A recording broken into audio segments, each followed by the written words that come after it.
Bonjour à tous, aujourd'hui coup de projecteur sur le petit train du côté de Saint-Gilles-Croix-de-Vie, train qui vous offre une balade touristique de la ville et de ses alentours, notamment la visite de la commune de Sion avec moi pour en parler, un des conducteurs de ce train. Bonjour. Bonjour à vous. Et c'est vous qui commentez les balades ? Non, les balades ont été enregistrées par des guides professionnels avec le concours d'office de tourisme et on envoie une bande sonore qui correspond à chaque monument ou chaque lieu qu'on a besoin de mettre en exergue. Qu'est-ce qui vous anime au quotidien ? Le contact des gens, des enfants contents de monter, des enfants contents de descendre, plein de questions liées au petit train et l'environnement de Saint-Gilles et de Saint-Hilaire-d'Oriez. On imagine que c'est un métier passion. Oui, c'est d'abord un métier passion. On est chauffeur d'autocar en premier, donc on se retrouve à faire du séjour à l'étranger ou même un peu partout en France. On se retrouve à faire du scolaire comme tous nos collègues. Et en plus, l'été, on est volontaire, passionné pour faire de l'activité petit train. Il y a peut-être des téléspectateurs qui seraient tentés de faire comme vous. Est-ce qu'il y a une école pour apprendre à piloter un train touristique ?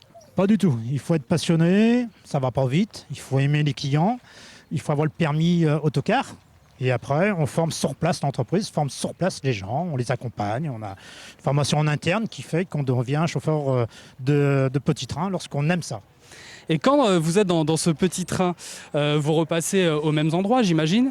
Oui, tous les jours, mais on est sur le bord de mer, donc tous les jours, ça change. On n'a pas la même lumière, on n'a pas les mêmes nuages, on n'a pas la même justement, est-ce que vous n'avez pas les mêmes vues, pas le même paysage, mais est-ce qu'il y a des têtes qui vous reconnaissent et vice-versa ? Ah oui, c'est ce qui est le plus du métier, c'est qu'on passe sur la corniche vendéenne. Et là, on a une cinquantaine de voisins ou de propriétaires de maisons qui nous font coucou, qui nous demandent de klaxonner, qui nous demandent d'actionner la sirène du petit train. Et ça, c'est hyper sympathique, quoi. C'est aussi une histoire donc de passion, mais de rencontre, de Bien transmission. Sûr. Ah oui, je le dis d'ailleurs en partant, on a un micro dans le petit train. On ne connaît pas les gens qui nous disent bonjour, mais c'est une passion, ils nous disent bonjour. Chaque fois, on va passer 5 fois dans la journée. 5 fois, ils nous disent bonjour, on les klaxonne 5 fois. Et ça aussi, c'est un petit plus, quoi. Et les mêmes gens reviennent parfois, c'est déjà arrivé ça ? Oui. Ah oui, on a une dame qui vient toutes les semaines. Elle habite Saint-Gilles-Croix-de-Vie, elle adore, c'est sa sortie quotidienne. Elle adore les commentaires qu'on donne en plus des demandes commentées. Toutes les semaines, cette dame-là, elle vient nous voir. Est-ce que vous avez des anecdotes, des situations amusantes à nous raconter ? J'imagine qu'il doit y en avoir plusieurs, mais est-ce qu'il y en a une qui se détache un petit peu ? Non, tout simplement, on est en vie en direct, donc on a le plus, le moins. On a des soucis quelquefois de circulation, des soucis quelquefois de clients quand le train n'est pas assez grand. On est il faut faire avec les aléas de la voilà. circulation aussi. On essaye, les gens sont en vacances, en retraite souvent. On essaie de trouver une solution à tous les petits problèmes. Et l'ambiance est plutôt bonne. C'est vrai. Et des plaisirs aussi. Beaucoup de plaisir. Sinon, oui, c'est beaucoup de plaisir. Métier passion, ça veut dire plaisir. Sinon, ça ne dure pas longtemps. Donc au programme, une visite d'1 heure. Qu'est-ce que l'on peut découvrir concrètement ? Alors, on découvre les 2 quartiers de Saint-Gilles-Croix-de-Vie, quartier de Saint-Gilles et quartier de Croix-de-Vie, parce que là, nous sommes sur Croix-de-Vie. Ensuite, on va partir sur le front de mer et on va découvrir Saint-Hilaire-d'Oriez, l'étendue. On va apercevoir les Sables d'Olonne, on va apercevoir l'Indieu, on va apercevoir Saint-Jean-de-Mont, des grands quartiers également, des Mouettes, des Becs, etc., de Saint-Hilaire-d'Oriez. Donc on donne des informations complémentaires et on rajoute le bateau de l'Indieu qui arrive au même moment où on passe. Hop, c'est miracle, le petit TR qui va partir en même temps qu'on passe, on va le rajouter sur les bandes commentées. Donc c'est vraiment du direct à chaque fois. Et j'en parlais aussi de la commune de Sion. Qu'est-ce que ce village a de particulier ? Alors c'est un ancien village de pêcheurs. C'est le village le plus proche du bourg de Saint-Hilaire-d'Oriez. Voilà. Et il est animé pratiquement toute l'année, avec ses marchés, avec ses commerçants qui sont pratiquement ouverts toute l'année. Le petit café de la plage, qui est un lieu atypique. Et c'est surtout pour nous aussi, pour le retour, un début de la zone rocheuse. Rien à voir avec toutes les plages qu'on connaît en Vendée. Donc il y a des choses à découvrir, la pêche à pied. On rajoute des commentaires à ça.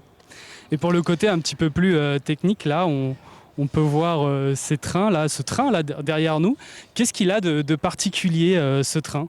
Alors celui-ci, c'est un 60 places, un modèle récent pour l'écologie. On met de la Deep Blue, etc. Donc il pollue pratiquement pas. Okay.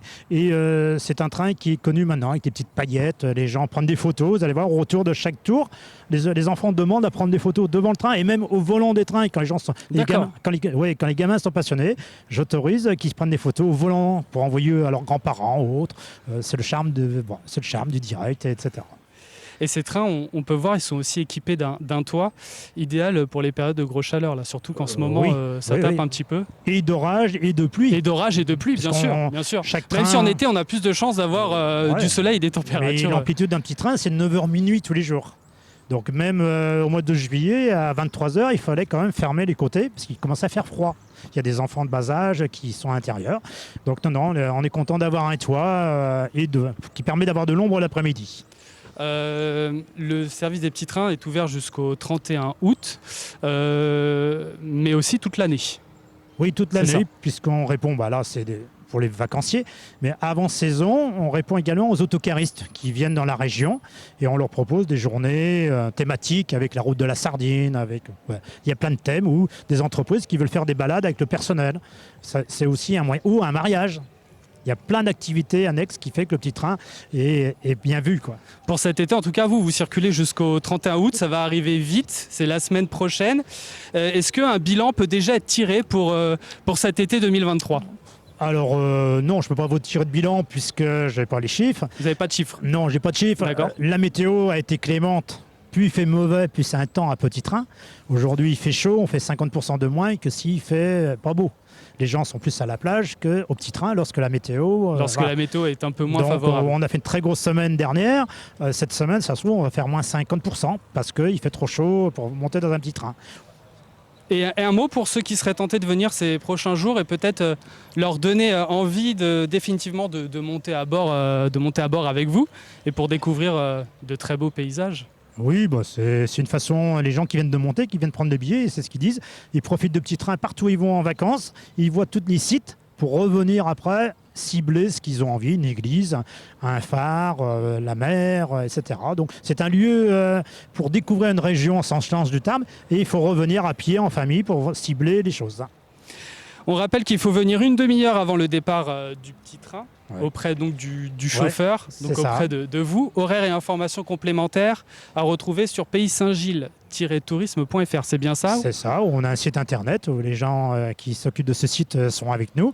Donc oui, il y a les petits trains de Vendée, on a toutes des infos parce qu'on met chaque jour on met en info tout ce qui peut se passer tout au long d'une journée. Et c'est ouvert à tous, petits comme grands, entre amis ou en famille. Merci d'avoir répondu à nos questions. À très vite donc pour un nouveau numéro de l'été en direct sur TV Vendée. À bientôt.